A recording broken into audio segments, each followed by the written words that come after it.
जैसे जैसे बाहरी तापमान बढ़ रहा है वैसे ही घर के अंदर रह पाना भी मुश्किल हो रहा है, क्योंकि घर के अंदर भी काफी ज्यादा गर्मी महसूस होती है। अब दोस्तों, ये जो घर के अंदर गर्मी ज्यादा महसूस होने के पीछे सबसे बड़ा कारण अगर कोई है तो वो है आपकी तपती हुई छत। जी हाँ दोस्तों, आपकी जो छत है वो एक बार अगर तप जाती है तो घर के अंदर आपको काफी ज्यादा गर्मी महसूस होती है। और जब हम फैन का इस्तेमाल करते हैं तो इसी छत की जो तेज गर्मी है वो नीचे की तरफ ट्रांसफर होती है, यानी कि गर्म हवा हमें लगती है। तो ऐसे में सवाल ये आ जाता है कि किस तरह से हम अपने छत का टेम्परेचर कम करें जिससे कि हमें घर के अंदर गर्मी महसूस ना हो। तो दोस्तों, आज का ये जो वीडियो है इसमें हम ऐसा एक जबरदस्त उपाय देखने वाले हैं जिसकी मदद से आप अपने छत का जो टेम्परेचर है वो 10 से लेके 12 डिग्री तक आराम के साथ कम कर सकते हो। और यहाँ पर सबसे इंपॉर्टेंट चीज ये भी है कि ये सब चीजें होंगी वो भी बहुत कम खर्च के अंदर। तो चलिए जानते हैं किस तरह से हम अपने छत का जो टेम्परेचर है उसे कम कर सकते हैं। देखिए दोस्तों, छत का टेम्परेचर कम करने के लिए बहुत सारे उपाय बताए जाते हैं, जैसे कि आपकी जो छत है उसके ऊपर पेंट किया जाए।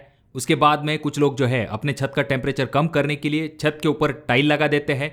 कुछ लोग जो है वो गार्डन जैसे ऑप्शन की तरफ जाते हैं, यानी कि टेरेस गार्डन करवा लेते हैं जिससे कि उनके छत का टेम्परेचर कम हो जाए। और कुछ लोग अपने छत के ऊपर टीन शेड लगा देते हैं जिससे कि वाटरप्रूफिंग और जो छत का टेम्परेचर है वो कम होने में मदद मिल सके। और कुछ लोग जो है वो ग्रीन शेड नेट का भी इस्तेमाल करते हैं। देखिए दोस्तों, ये सभी चीजें तो सही है पर इनके लिए काफी ज्यादा पैसे खर्च हो जाते हैं। अब ऐसे में आज का ये जो वीडियो है ये कम से कम लागत के अंदर हमें किस तरह से छत का टेम्परेचर कम करना है इसके बारे में है। तो हमारे जो छत का टेम्परेचर बढ़ने के पीछे सबसे बड़ा कारण होता है हमारे छत का कलर। जैसा कि हम सबको पता है, हमारा जो स्लैब होता है उसका कलर होता है ग्रीनिश ग्रे। और ये जो डार्क कलर होते हैं ये तेज धूप को अपने अंदर एब्जॉर्ब करते हैं, जिस वजह से हमारी छत काफी ज्यादा तप जाती है। ऐसे में हमें क्या करना चाहिए, हमारी जो छत है अगर हम उसका कलर सफेद कर देते हैं तो ये जो सफेद कलर है ये तेज धूप को अच्छे से रिफ्लेक्ट कर देता है, जिस वजह से हमारी जो छत है उसका टेम्परेचर भी नहीं बढ़ता है। तो यहाँ पर हम सफेद कलर का इस्तेमाल करने वाले हैं। तो अब हम ये जो सफेद कोट अपने छत के ऊपर देने वाले हैं इसके लिए हमें कौन कौन सी चीजों की जरूरत पड़ेगी। तो सबसे पहले हमें चाहिए होगा सफेद चूना, यानी कि व्हाइट लाइम। उसके बाद में हमें दूसरा मटेरियल लगेगा जो कि है फेविकॉल। उसके बाद में हमें थोड़ा सा पानी, एक बाल्टी और झाड़ू या फिर ब्रश की जरूरत होगी। बस इन चीजों का अगर आप इस्तेमाल कर दोगे तो आप आराम के साथ बहुत ही कम दाम के अंदर अपने छत के ऊपर व्हाइट कलर का जो कोट है उसे दे सकते हो। तो अब अगला सवाल ये आ जाता है कि आखिर इन्हें कितने प्रमाण में इस्तेमाल करना है, इनका मिश्रण हमें किस तरह से बनवाना है। तो चलिए जानते हैं उसके बारे में। अब यहाँ पर आपको सबसे पहले एक बड़ा बर्तन लेना है और उसके अंदर आपको 9 से लेके 10 लीटर तक पानी डाल देना है। उसके बाद आपको 5 किलो तक चूना लेना है और उस चूने को इस पानी के अंदर डाल देना है और अच्छे तरीके से मिक्स कर लेना है।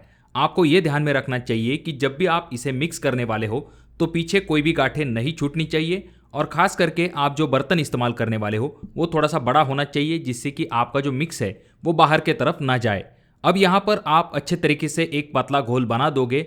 उसके बाद में आपको क्या करना है, 1 किलो फेविकॉल लेना है और उसे इस मिक्स के अंदर डाल देना है और वापस से आपको अच्छे तरीके से मिक्स कर लेना है। अब जब आपका मिक्स अच्छे तरीके से कंप्लीट हो जाएगा तो आप रेडी हो फर्स्ट कोट को अप्लाई करने के लिए। देखिए दोस्तों, यहाँ पर आपको अच्छे रिजल्ट के लिए 2 कोट को अप्लाई करना चाहिए। जब भी आप पहला कोट अप्लाई करने वाले हो तो स्लैब को अच्छे तरीके से साफ कर लीजिए। उसके बाद में उसके ऊपर आपको अच्छे से पानी मार लेना है और जब आपका स्लैब थोड़ा सा सूख जाएगा उसके बाद जाकर आपको पहला कोट अप्लाई करना शुरू करना है। अब इस पहले कोट को अप्लाई करने के लिए आप चाहे तो ब्रश का इस्तेमाल कर सकते हो या फिर आपका जो झाड़ू है उसका भी इस्तेमाल करके आप पहला कोट आराम के साथ दे सकते हो।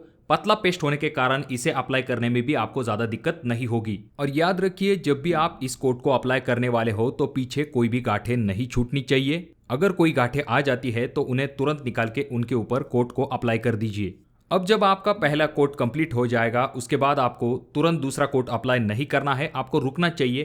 पहले दिन जब आप पहला कोट कंप्लीट कर दोगे उसके दूसरे दिन आपको सिर्फ क्यूरिंग करना है, यानी कि सुबह और शाम के दोनों टाइम में आपको उस छत के ऊपर अच्छे से पानी देना है, जिससे कि अच्छी बॉन्डिंग होने में मदद मिल सके। अब जब आप पानी अच्छे तरीके से दे दोगे उसके दूसरे दिन आकर आपको सेकंड कोट को अप्लाई करना है, यानी कि आपने जो पहला कोट अप्लाई किया था उसके तीसरे दिन बाद जाकर आपको इस सेकंड कोट को अप्लाई करना है।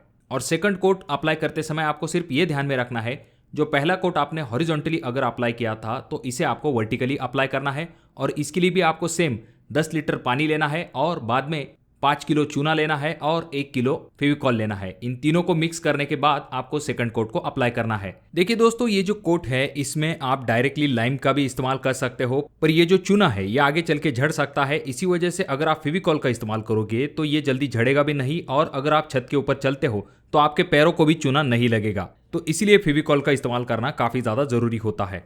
अब दोस्तों, अगर हम कॉस्टिंग की बात करते हैं तो अगर हम रिफ्लेक्टिव पेंट या फिर बाकी जो पेंट होते हैं इन सभी से अगर कंपेयर करते हैं तो इसका कॉस्ट काफी कम होता है। इसका कॉस्ट आप ऐसा मान के चल सकते हो कि 1 रुपए से लेके 2 रुपए पर स्क्वायर फीट तक इसे लगवाने का आपको खर्च आ सकता है। अब ये जो एक्सपेरिमेंट है गुजरात के एक शहर में किया गया था और वहां पर चूना और रिफ्लेक्टिव पेंट का इस्तेमाल किया गया था, और वहां पर ऐसा ध्यान में आया कि 80% सन रेज जो है वो व्हाइट कलर रिफ्लेक्ट कर देता है, जिस वजह से ये काफी इफेक्टिव माना जाता है। जैसे कि अगर आप इस कोट का इस्तेमाल करते हो तो इसकी वजह से आपके घर का जो तापमान है वो 7 डिग्री से लेकर 8 डिग्री तक कम हो सकता है। उसके बाद में आपकी बिजली की भी बचत होगी, क्योंकि अगर आपको ज्यादा गर्मी नहीं लगेगी तो जाहिर सी बात है कूलर, एसी या फिर फैन का जरा सा कम इस्तेमाल होगा। और सबसे इंपॉर्टेंट चीज ये आ जाती है कि ये इको फ्रेंडली ऑप्शन है और साथ में इसे लगवाने के लिए आपको काफी कम खर्च आता है। अब यहाँ पर और एक इंपॉर्टेंट पॉइंट मैं आपको बताना चाहूंगा। गर्मी से बचने के लिए और भी उपाय होते हैं, पर गर्मी के बाद आती है बरसात। तो देखिए दोस्तों, बरसात में दिक्कत ये होती है कि लीकेज की भी काफी ज्यादा समस्या होती है। तो ऐसे में डैम्प प्रूफ का भी एक ऑप्शन आ जाता है, जिसकी वजह से लीकेज भी कंट्रोल होती है और घर का जो टेम्परेचर है वो भी कम रहने में मदद मिलती है, क्योंकि ये व्हाइट कलर का होता है। तो अगर आप उसके बारे में डिटेल में जानना चाहते हो, उसे लगवाने के लिए कितना खर्च आएगा, उसका क्या प्रोसीजर होता है, तो कमेंट जरूर कीजिए। या फिर अगर आप घर का टेम्परेचर कम करने के और भी उपाय जानना चाहते हो तो उसके बारे में भी कमेंट करना ना भूले। और इस वीडियो को अपने दोस्तों के साथ जरूर शेयर कीजिए, जिससे कि वो भी गर्मी से बच सके। छत की तरह और कौन सी चीजों का इस्तेमाल करके आप अपने घर का टेम्परेचर कम कर सकते हो, इसके बारे में अगर आप जानना चाहते हो तो ये वीडियो जरूर देखें।